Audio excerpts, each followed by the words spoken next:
எல்னினோவின் தாக்கம் தமிழகத்தில் தலைவிரித்து ஆடுகிறத நம்ம பார்க்கிறோம்.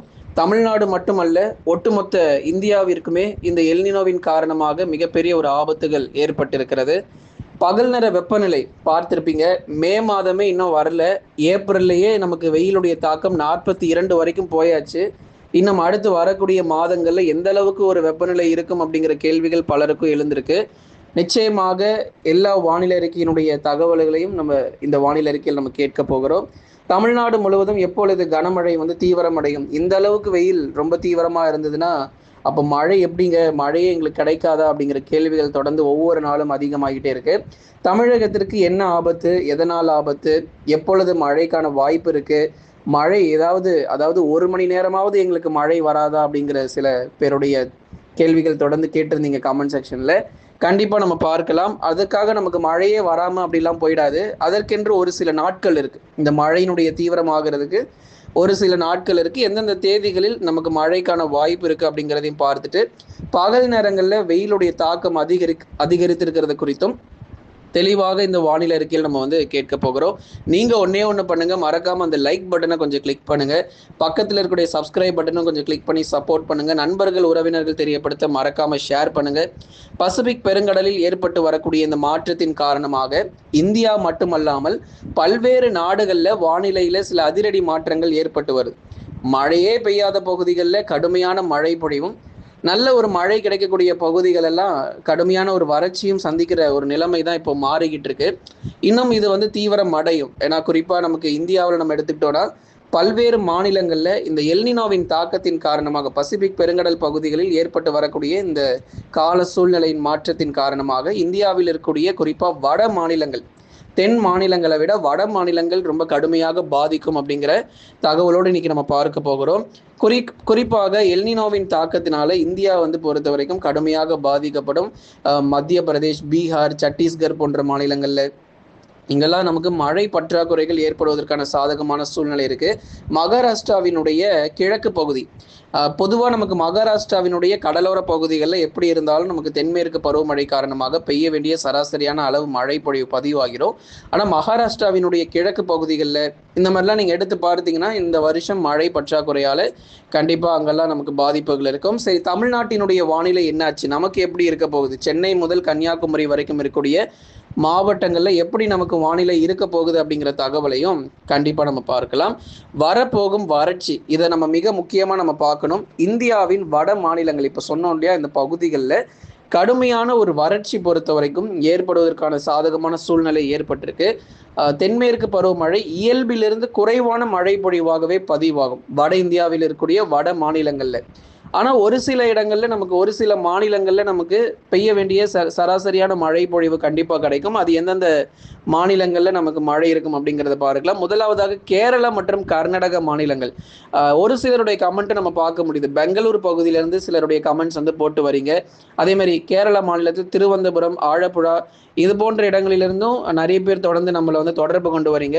மழை வாய்ப்புகள் எப்படி இருக்கு அப்படின்னு சொல்லிட்டு தொடர்ந்து உங்களுக்கு மழையினுடைய தீவிரம் ஏப்ரல் இறுதியில, ஏப்ரல் 24ஆம் தேதியிலிருந்து மே 2ஆம் தேதி வரைக்கும் கேரள மாநிலத்தில் இருக்கக்கூடிய பெரும்பாலான நகர பகுதிகள், எர்ணாகுளம், திருவனந்தபுரம், ஆலப்புழா இது போன்ற பல்வேறு கேரளாவினுடைய நகர பகுதிகளில் நமக்கு நல்ல ஒரு மழை பொழிவுகள் ஏப்ரல் இறுதி மற்றும் மே முதல் வாரத்தில் இடி மின்னல் கடுமையாக இருக்கும். நல்ல ஒரு மழை வாய்ப்புகள் காத்திருக்கு. அதே மாதிரி கர்நாடக மாநிலங்களில் இருக்கக்கூடிய குறிப்பாக பெங்களூரு மற்றும் அதன் சுற்றுவட்டார பகுதிகளில் ஏப்ரல் 24 30 தேதிகள், இந்த கடைசி 6 நாட்கள் 5 நாட்கள் இந்த மாதம் முடியும் போது பெங்களூரில் ஒரு பலத்த சூறாவளி காற்றுடன் கூடிய கனமழையும் நம்ம எதிர்பார்க்கிறோம். கர்நாடக மாநிலங்களிலும் ஒரு சூறாவளி காற்று பொறுத்தவரை இந்த மாத இறுதியில உங்களுக்கு உறுதியாக காத்திருக்கிறது. அதே மாதிரி கேரள மாநிலங்களிலும் ஏப்ரல் இறுதியில பலமான ஒரு சூறாவளி காற்று பொறுத்த வரைக்கும் வீச இருக்கிறது. அடுத்துதான் நம்ம பார்க்க போகிறது வடக்கு ஆந்திரா மற்றும் தெற்கு ஆந்திரா, 2 பகுதிகளையும் நம்ம பார்க்கணும். குறிப்பாக தெற்கு ஆந்திரா பகுதிகளில் வெப்பநிலை பொறுத்த வரைக்கும் மிக கொடுமையாக நமக்கு அதிகரிச்சுக்கிட்டே வருது. அதே மாதிரி வடக்கு ஆந்திரா பகுதிகளிலும் மழை பற்றாக்குறை நம்ம பார்க்கிறோம். அடுத்த மாதத்திலிருந்து, மே மாதத்திலிருந்து நமக்கு வடக்கு ஆந்திராவில் கணிசமா நமக்கு மழை வருவதற்கான சாதகமான சூழ்நிலை இருக்கு. தெற்கு ஆந்திர பகுதிகளில் ஜூன் மாதத்திலிருந்து தான் நமக்கு வலுவான மழை பொழிவுகள் கிடைக்கும். தமிழ்நாடு அடுத்த மிக முக்கியமாக நம்முடைய தமிழ்நாடு குறித்து நம்ம பார்க்க போகிறோம். எந்தெந்த மாவட்டங்கள்ல மழை பொழிவுகள் எந்த தேதிகளை நம்ம எதிர்பார்க்கலாம் அப்படின்னு சொல்லி மழை ஒரு பக்கம் இருந்தாலும் வெயிலுடைய தாக்கம் பகல் நேரங்களில் 40 முதல் 42 டிகிரி செல்சியஸ் வரைக்கும் வெப்பநிலை தொடர்ந்து பதிவாகிட்டு இருக்கு. அதனால தயவு செய்து காலை 11 மணி முதல் 3 மணி வரைக்கும் வெளியே செல்கிறத பெரும்பாலும் தவிர்த்துக்கோங்க. ஏதாவது ஒரு முக்கியமான ஒரு வேலைனா மட்டும் நீங்கள் வீட்டை விட்டு வெளியில் போங்க. பெரும்பாலும் இந்த 11 மணிலேருந்து 3 மணி வரைக்கும் வீட்டுக்குள்ளேயே நீங்கள் வந்து பாதுகாப்பாக இருங்க அப்படிங்கிறத கேட்டுக்கிறோம். இப்போ இருக்கிறதுல ஒரு வெயில் ரொம்ப குறைவு தாங்க. இனிமே வரப்போகிற வெயில் ரொம்ப மோசமாக இருக்க போகுது.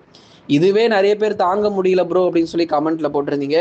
இப்போ இதற்கு அடுத்து வரக்கூடிய வெயில் ரொம்ப மிக கொடுமையாக இருக்கும். 42 முதல் 43 டிகிரி செல்சியஸ் வரைக்கும் பகல் நேரங்களில் பதிவாக போகுது. அதனால தமிழ்நாட்டில் இருக்கக்கூடிய பெரும்பாலான மாவட்டத்தில் இருக்கக்கூடிய நீங்கள் வந்து ரொம்ப பாதுகாப்பாக இருந்துக்கோங்க. காலை 11 மணி முதல் மதியம் 3 மணி வரைக்கும், பெரும்பாலும் இந்த 3 மணி வரைக்கும் தயவு செய்து வெளியே செல்கிறது தவிர்த்துக்கோங்க. வெப்ப அலை பொறுத்த வரைக்கும் வீசக்கூடும்.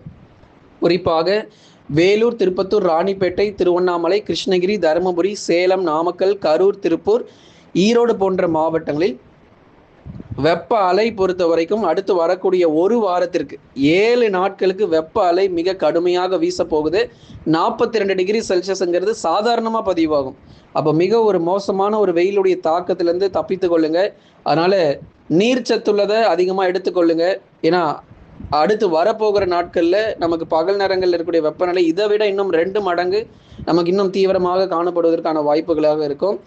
தொடர்ந்து மழை பற்றாக்குறை அப்படிங்கிறதும் நமக்கு வந்து ஏற்பட போகுது. தமிழ்நாட்டில் இருக்கக்கூடிய பெரும்பாலான இடங்களில் இந்த ஏப்ரல் மாதங்களில் வெயிலுடைய தாக்கம் அதிகமாக இருக்கும். அப்படிங்கிறனால நிறைய இடங்களில் நமக்கு மழை சரியாக ஒரு பதிவாகாத ஒரு சூழ்நிலை இந்த ஏப்ரல் மாதங்களில் தொடர்ந்து நம்ம பார்க்கலாம். ஏப்ரல் இறுதியில் தென் மாவட்டங்களிலும், அதாவது ஏப்ரல் இறுதியில் பகுதியாக சில இடங்களில் மிதமான மழை பெய்யும்.